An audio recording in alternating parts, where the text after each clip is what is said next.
किसी के भी मां को गाली बकना, जिंदगी भर नरेंद्र मोदी जी, प्रधानमंत्री जी की माता जी जिंदगी भर कष्ट सहकर अपना जीवन समाप्त की और उस मां के बारे में गंदा गाली बकना, आज सभी लोग भावुक हैं। आज वो बहुत भावुक थे, इसीलिए हम लोगों के भी आंख में आंसू आया, ये आंसू रुक नहीं पाया और असह है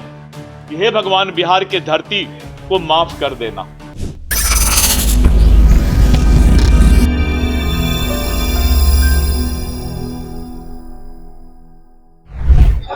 देखिए, प्रधानमंत्री जी आज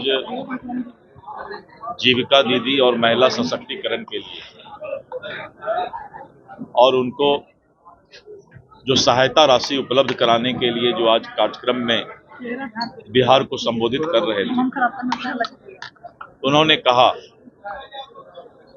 कि प्रधानमंत्री जी श्री नरेंद्र मोदी जी की मां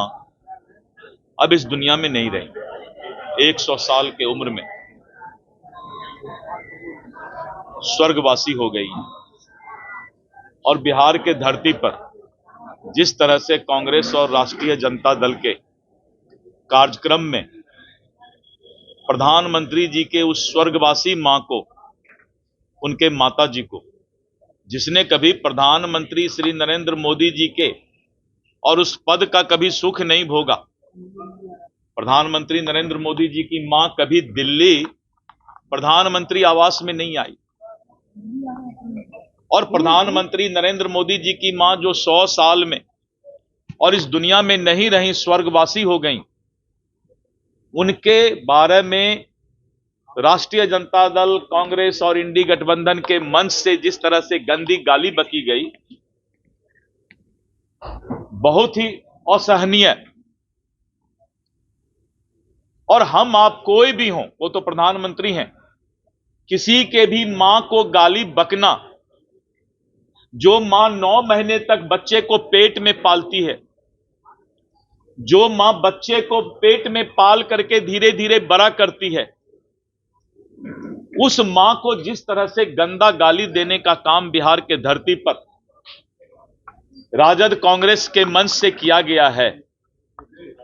उन्होंने कहा कि हम तो माफ कर देंगे, लेकिन इस तरह का जो घटना, असहनीय घटना हुआ है, मां को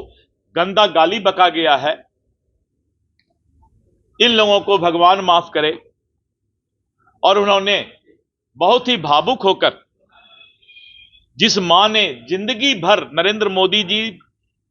प्रधानमंत्री जी की माता जी जिंदगी भर कष्ट सहकर अपना जीवन समाप्त की और उस मां के बारे में गंदा गाली बकना, आज सभी लोग भावुक हैं। पूरा बिहार के जनता के आंखों में आंसू है कि बिहार की धरती, जो कभी भगवान बुद्ध, चाणक्य की धरती है, उस धरती को इन लोगों ने आकर गंदा करने का काम किया। और मां ऐसे भगवान का रूप, मां को कहा जाता है सब्स्टिट्यूट ऑफ गॉड, भगवान का दूसरा रूप, और उसको गंदा गाली बकने का काम राजद और कांग्रेस के मंच से हुआ है, तो बिहार की धरती भी बदनाम हुई है। और आज वो बहुत भावुक थे, इसीलिए हम लोगों के भी आंख में आंसू आया, ये आंसू रुक नहीं पाया और असह है कि हे भगवान, बिहार के धरती को माफ कर देना।